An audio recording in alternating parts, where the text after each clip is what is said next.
Deer student, welcome to our channel nutrition academy. আশা করি সবাই ভালো আছো। চলো আজকের টপিক শুরু করি। তোমাদের ক্লাস 11-এর নিউট্রিশন সায়েন্সের প্রথম অধ্যায় যেটা রয়েছে সেটা হলো খাদ্য, পুষ্টি, স্বাস্থ্য সম্পর্কে প্রাথমিক ধারণা, basic concept about food, nutrition and health. আজকের এই স্লাইডে আমি যেই টপিকটা নিয়ে আজকে আলোচনা করব, চলো সেটা এক নজরে দেখে নিই।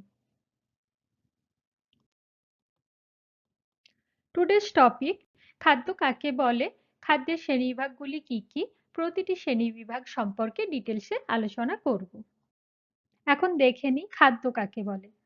আমরা ছোট থেকে সবাই জেনে এসেছি জীবদেহের বেঁচে থাকার জন্য খাবারের প্রয়োজন। তাহলে আমরা মুখ দিয়ে যা কিছুই খাই তাই কিন্তু খাদ্য নয়। খাদ্য কাকে বলবো? যে সকল আহার্য সামগ্রী খাওয়ার ফলে আমাদের শরীরের বৃদ্ধি হয়, ক্ষয়পূরণ হয়, শরীরের মধ্যে বিভিন্ন জৈব রাসায়নিক ক্রিয়া পরিচালনা হয়, শরীর কাজ করার জন্য শক্তি পায়, আমাদের মন ভালো থাকে, সেই সমস্ত খাবারকে খাদ্য বলবো। খাদ্যের কতগুলো উপাদান আছে, চলো সেগুলো দেখে নিই। খাদ্যের মোট 6টি উপাদান রয়েছে: কার্বোহাইড্রেট বা শর্করা, প্রোটিন, ফ্যাট বা লিপিড, ভিটামিন, খনিজ লবণ বা মিনারেলস ও জল। এছাড়াও পুষ্টিবিদ্যায় খাদ্যতন্তুকে খাদ্যের উপাদানে হিসেবে সংযুক্ত করা হয়েছে। এখন আসি খাদ্যের শ্রেণীবিভাগে, ক্লাসিফিকেশন অফ ফুড। খাদ্যকে মোট 4টি শ্রেণীতে ভাগ করা হয়েছে: প্রয়োজনীয়তা অনুযায়ী, কার্যকারিতা অনুযায়ী, উপাদান অনুযায়ী, উৎস অনুযায়ী। এই 4টি ভাগের আবার সাব ভাগ কিছু আছে, সাব ক্লাসিফিকেশন আছে, যেগুলো আমরা চলো নেক্সট স্লাইডে দেখে নিই। প্রথমেই আসি প্রয়োজনীয়তা অনুযায়ী খাদ্যের শ্রেণীবিভাগ। প্রয়োজনীয়তা অনুযায়ী খাদ্যকে 2টি শ্রেণীতে ভাগ করা হয়। একটা হলো দেহ পরিপোষক খাদ্য, আর এক হলো দেহ সংরক্ষক খাদ্য। দেখো তোমাদের বোঝার সুবিধার জন্য আমি নিচে ডেফিনেশনটাও লিখে রেখেছি। কি কি চলো দেখে নিই। দেহ পরিপোষক খাদ্য কাদের বলে? যে সকল খাদ্য দেহের পরিপোষণে, মানে পরিপোষণ মানে কি কি, দেহের গঠন, দেহের বৃদ্ধি ও শক্তি উৎপাদনে সাহায্য করে, সে সমস্ত খাদ্যকে আমরা দেহ পরিপোষক খাদ্য বলবো।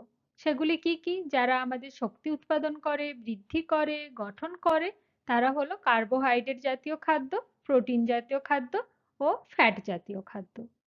আর একদিকে রয়েছে দেহ সংরক্ষক খাদ্য। দেহ সংরক্ষক খাদ্য কাকে বলবো? যারা নিশ্চয়ই আমাদের শরীরকে সংরক্ষণে সাহায্য করবে, রোগ প্রতিরোধ ক্ষমতা গড়ে তুলবে, তাদের আমরা দেহ সংরক্ষক খাদ্য বলবো। কি সেটা? যে সকল খাদ্য দেহকে রোগ সংক্রমণের হাত থেকে রক্ষা করে, তাদের বলবো দেহ সংরক্ষক খাদ্য। সেগুলি কি কি? সেগুলি হলো ভিটামিন, খনিজ লবণ ও জল। খাদ্যের শ্রেণীবিভাগের মধ্যে নেক্সট যেটা রয়েছে সেটা হলো কার্যকারিতা অনুযায়ী। কার্যের দিক থেকে খাদ্যকে আমরা মোট 4টি ভাগে ভাগ করি। সেগুলো কি কি? 1. ক্ষয়পূরণ, পুষ্টি সাধন ও বৃদ্ধি সহায়ক খাদ্য। ক্ষয়পূরণ, পুষ্টি সাধন ও বৃদ্ধি সহায়ক খাদ্য কাকে বলবো? এই নামের মধ্যেই তার ডেফিনেশনটা রয়েছে। মানে কি, যে সমস্ত খাদ্য নিশ্চয়ই আমাদের ক্ষয়পূরণে সাহায্য করবে, পুষ্টি সাধন করবে ও বৃদ্ধিতে সাহায্য করবে, তাদের আমরা এই খাদ্য বলবো। তো সেগুলি কি কি? সেগুলি হলো প্রোটিন ও খনিজ লবণ সমৃদ্ধ খাদ্য। নেক্সট কি? নেক্সট তাপ উৎপাদক খাদ্য। তাহলে যে সমস্ত খাদ্য আমাদের শরীরে তাপ উৎপাদনে সাহায্য করে, তাদের তাপ উৎপাদক খাদ্য বলবো। সেগুলো কি কি? সেগুলো হলো কার্বোহাইড্রেট ও ফ্যাট সমৃদ্ধ খাদ্য। নেক্সট রোগ প্রতিরোধক খাদ্য। যে সমস্ত খাদ্য আমাদের শরীরে রোগ প্রতিরোধ ক্ষমতা গড়ে তোলে, তাদের রোগ প্রতিরোধক খাদ্য বলবো। সেগুলো হলো ভিটামিন, খনিজ লবণ সমৃদ্ধ খাদ্য। নেক্সট দৈহিক ক্রিয়াকলাপ পরিচালনকারী খাদ্য।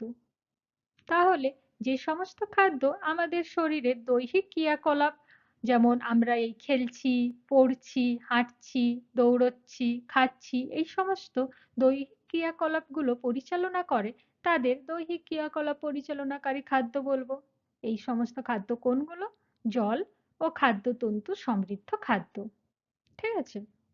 আচ্ছা, এখানে যদি তোমাদের বলে যে খাদ্যের কার্যকারিতা উল্লেখ করো বা খাদ্যের কাজ লেখো, তখন কিন্তু তোমরা এই চারটা ভালো করে যদি ফলো করো, এখান থেকে নিজেরাই বানিয়ে লিখতে পারবে। যেমন যদি বলে যে কার্যকারিতা লেখো খাবারের, তুমি লিখবে খাবারের কাজ হলো ক্ষয়পূরণ, পুষ্টি সাধন ও বৃদ্ধিতে সাহায্য করা। নেক্সট, তাপ উৎপাদন করা, রোগ প্রতিরোধ করা, দৈহিক ক্রিয়াকলাপ পরিচালন করা। আবার যদি বলে স্বাস্থ্য রক্ষায় খাদ্যের ভূমিকা বা খাদ্যের প্রয়োজনীয়তা কি, তুমি এই কার্যকারিতা অনুযায়ী খাদ্যের শ্রেণীবিভাগটা গুছিয়ে নিজের মতো করে লিখে আসতে পারবে। নেক্সট আসি উপাদান অনুযায়ী খাদ্যের শ্রেণীবিভাগ। উপাদান অনুযায়ী খাদ্যকে মোট 7টি শ্রেণীতে ভাগ করা হয়েছে। সেগুলো কি কি? সেগুলো হলো কার্বোহাইড্রেট সমৃদ্ধ খাদ্য। এখান থেকে নিজেরাই ডেফিনেশন বানাতে পারবে। কার্বোহাইড্রেট সমৃদ্ধ খাদ্য কাকে বলবে? যে সমস্ত খাদ্যে কার্বোহাইড্রেটের পরিমাণ বেশি থাকে তাদের কার্বোহাইড্রেট সমৃদ্ধ খাদ্য বলবো। যেমন চাল, গম, চিড়ে, আলু, ভুট্টা, গুড়, চিনি প্রভৃতি খাদ্যে কার্বোহাইড্রেটের পরিমাণ বেশি থাকে। তারপর প্রোটিন সমৃদ্ধ খাদ্য। যে সমস্ত খাদ্যে প্রোটিনের পরিমাণ বেশি থাকে তাদের প্রোটিন সমৃদ্ধ খাদ্য বলবো। যেমন দুধ, ডিম, মাছ, মাংস, ডাল, সোয়াবিন, ছানা প্রভৃতি। তারপর আছে ফ্যাট সমৃদ্ধ খাদ্য।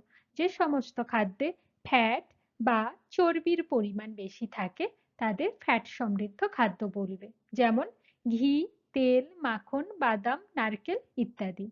নেক্সট, ভিটামিন সমৃদ্ধ খাদ্য।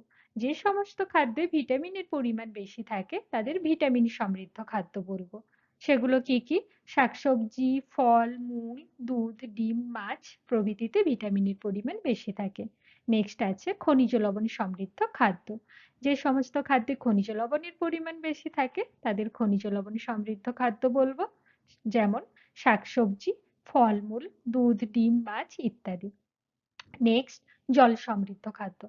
যে সকল খাদ্যে জলের পরিমাণ বেশি থাকে তাদের জল সমৃদ্ধ খাদ্য বলবো, বা যে সকল খাদ্য জল দ্বারা গঠিত তাদের জল সমৃদ্ধ খাদ্য বলবো। যেমন পানীয় জল, ডাবের জল। আচ্ছা, আর কি কি জল হতে পারে সেটা নিচে কমেন্ট বক্সে নিশ্চয়ই লিখে জানাবে। আর নেক্সট 7 নম্বর উপাদান হলো খাদ্যের রাফেজ বা খাদ্যতন্তু বা ডায়েটারি ফাইবার। যে সমস্ত খাদ্যে খাদ্যতন্তুর পরিমাণ বেশি থাকে তাদের খাদ্যতন্তু সমৃদ্ধ খাদ্য বলবো। সেগুলো কি কি? শাকসবজি, থোড়, মোচা, ফলমূল প্রভৃতি খোসা জাতীয় খাদ্যে ডায়েটারি ফাইবারের পরিমাণ বেশি থাকে, তাই এদের খাদ্যতন্তু বা ডায়েটারি ফাইবার জাতীয় খাদ্য বলা হয়। নেক্সট রয়েছে উৎস অনুযায়ী খাদ্যের শ্রেণীবিভাগ। আচ্ছা, উৎস অনুযায়ী খাদ্যকে দুটি ভাগে ভাগ করা হয়। একটা হলো উদ্ভিজ্জ উৎস, একটা প্রাণীজ উৎস। এখানেও নিজেরা ডেফিনেশন নিজেরাই বানাতে পারবে। কিভাবে? চলো দেখে নিই। আর উদ্ভিজ্জ খাদ্য। উদ্ভিজ্জ খাদ্য হলো যে সমস্ত খাদ্য আমরা কেবলমাত্র উদ্ভিদ দেহ থেকেই পেয়ে থাকি তাদের উদ্ভিজ্জ খাদ্য বলে। সেগুলো কি কি? ভাত, ডাল, শাকসবজি, ফলমূল প্রভৃতি আমরা উদ্ভিদের দেহ থেকে পেয়ে থাকি, তাই এদের উদ্ভিজ্জ খাদ্য বলে। নেক্সট, প্রাণীজ খাদ্য। তাহলে যে সমস্ত খাদ্য আমরা প্রাণীর দেহ থেকে পেয়ে থাকি তাদের প্রাণীজ খাদ্য বলবো। যেমন রয়েছে দুধ, ডিম, মাছ, মাংস ইত্যাদি।